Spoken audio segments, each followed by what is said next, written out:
ಎಲ್ಲರಿಗೂ ನಮಸ್ಕಾರ. Welcome back to my channel. ಇವತ್ತು ಪನ್ನೀರ್ ರೆಸಿಪಿ ಮಾಡ್ತಾ ಇದ್ದೀವಿ.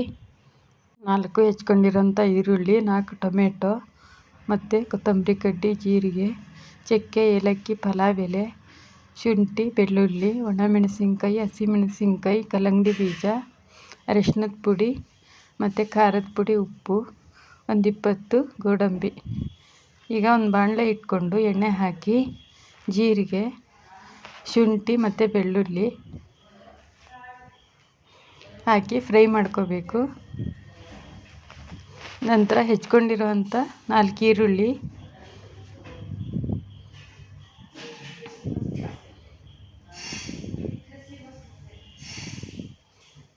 ಈರುಳ್ಳಿ ಹಾಕಿ ಫ್ರೈ ಮಾಡ್ಕೋಬೇಕು. ನಂತರ ಸಣ್ಣದಾಗಿ ಹೆಚ್ಚಿರೋವಂಥ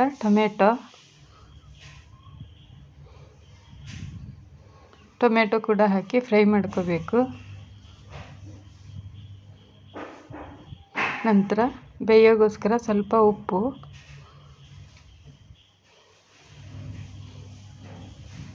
ಪಲಾವ್ ಎಲೆ ಮತ್ತು ಚಕ್ಕೆ ಮತ್ತು ಏಲಕ್ಕಿ ಕೂಡ ಹಾಕಿ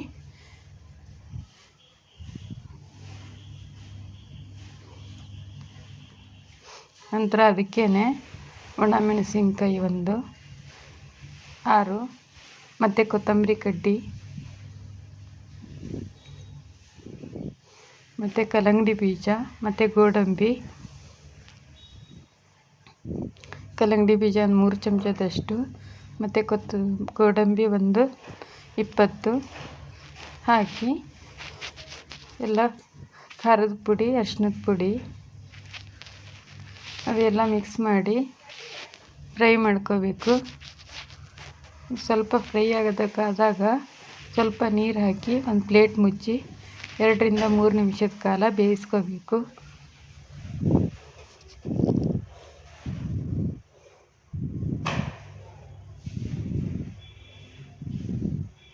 ಈಗ ಬೆಂದಾಗಿದೆ,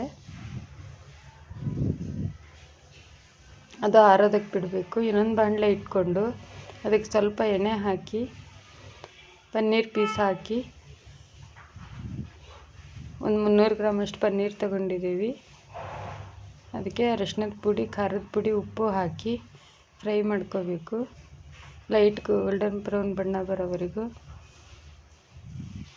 ತುಂಬಾ ಹಾರ್ಡಾಗಿ ಫ್ರೈ ಮಾಡಬಾರ್ದು. ಈಗ ಫ್ರೈ ಆಗಿದೆ. ಅದು ಮಸಾಲೆಯಿಂದ ಪಲಾವ್ ಎಲೆ ಮತ್ತು ಚಕ್ಕೆ ತೆಗೆದುಬಿಟ್ಟು ಅದು ಸಣ್ಣಕ್ಕಾಗಿ ರುಬ್ಕೋಬೇಕು, ಪೇಸ್ಟ್ ಮಾಡ್ಕೋಬೇಕು. ಅದೇ ಬಾಣಲೆಗೆ ಸ್ವಲ್ಪ ಎಣ್ಣೆ ಹಾಕಿ ಜೀರಿಗೆ,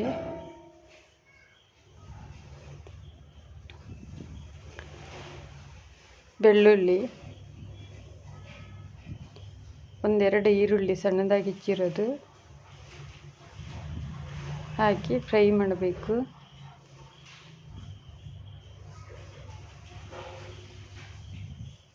ನಂತರ ಅದಕ್ಕೆ ಶುಂಠಿ ಮತ್ತು ಬೆಳ್ಳುಳ್ಳಿ ಪೇಸ್ಟು 1 ಚಮಚದಷ್ಟು ಹಾಕಿ ಅದು ಕೂಡ ಫ್ರೈ ಮಾಡಬೇಕು. ನಂತರ ಅದಕ್ಕೆ ಧನಿಯಾ ಪುಡಿ ಮತ್ತು ಜೀರಿಗೆ ಪುಡಿ ಹಾಕಿ ಮಿಕ್ಸ್ ಮಾಡಿ ಫ್ರೈ ಮಾಡ್ಕೋಬೇಕು. ಅದಕ್ಕೆ ಸ್ವಲ್ಪ ನೀರು ಹಾಕಬೇಕು. ಸ್ವಲ್ಪ ಕುದಿ ಬಂದ ತಕ್ಷಣ ಟೊಮೆಟೊ 1-2 ಸಣ್ಣದಾಗಿ ಹೆಚ್ಚಿರೋದು,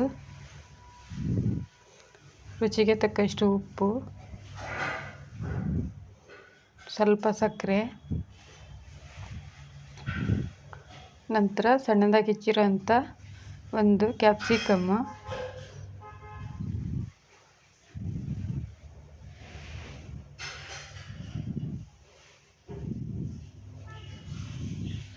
ನಂತರ ರುಬ್ಬಿರೋವಂಥ ಮಸಾಲೆ ಹಾಕಿ ಎಲ್ಲನೂ ಮಿಕ್ಸ್ ಮಾಡ್ಕೋಬೇಕು. ಸ್ವಲ್ಪ ನೀರು ಹಾಕಬೇಕು.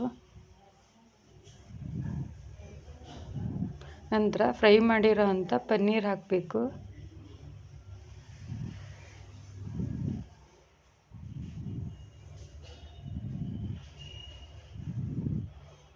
ಪನ್ನೀರ್ ಹಾಕಾದ ನಂತರ ಗರಂ ಮಸಾಲ ಮತ್ತು ಕಸೂರಿ ಮೇಥಿ,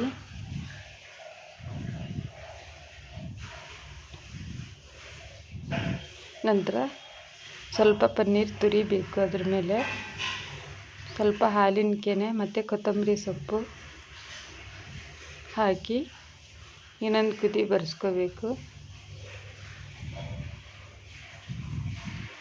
ಇದೊಂದು 10 ಜನರಿಗೆ ಆಗೋಷ್ಟು ಪನ್ನೀರ್ ಮಸಾಲಾನ ಮಾಡ್ತಾಯಿದ್ದೀವಿ. ಇದು ಟೇಸ್ಟ್ ಅಂದರೆ ತುಂಬಾ ಚೆನ್ನಾಗಿರುತ್ತೆ.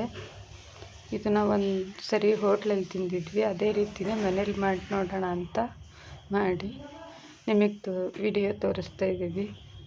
ಅದಕ್ಕೆ ಕೊನೆಗೆ ಸ್ವಲ್ಪ ಹಾಲಿನ ಕೆನೆ ಮತ್ತು ಸಣ್ಣದಾಗಿ ಹೆಚ್ಚಿರೋ ಅಂಥ ಕೊತ್ತಂಬರಿ ಸೊಪ್ಪು,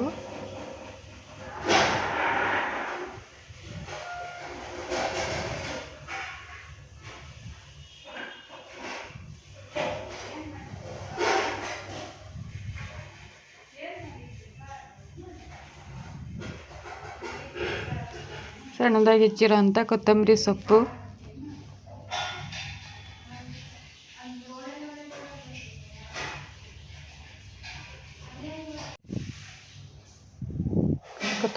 ಹಾಕಿದರೆ ಪನ್ನೀರ್ ಮಸಾಲ ರೆಡಿ.